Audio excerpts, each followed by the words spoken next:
because as we get more confident about where exactly to place the thread, you need fewer electrodes per thread. So we can essentially, with the current device, without substantial changes, potentially double the bandwidth if we are accurate with the placement of the threads. And then our next generation device will have maybe even more channels. Yeah.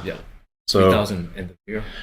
Yeah, so next device we're aiming for 3,000 channels. This will just keep getting better and better, really moving up, I think, in orders of magnitude in factors of 10, basically, in what kind of bandwidth.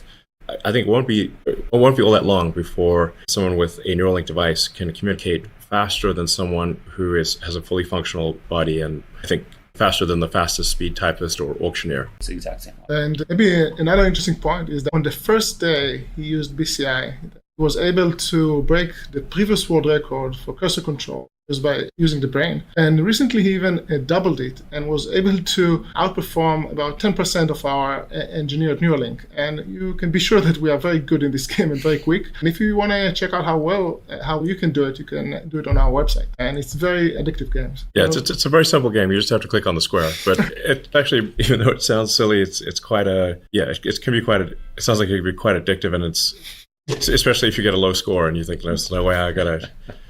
Anyone who wants to try this, I recommend going to the Neuralink.com website and seeing if you can beat Nolan's record. And so even if someone has completely lost the ability to speak, they could still control out with their computer or phone. Also, if you have an Optimus and you have a Neuralink, you can just directly map the brain signal to control of the physical arm of the robot.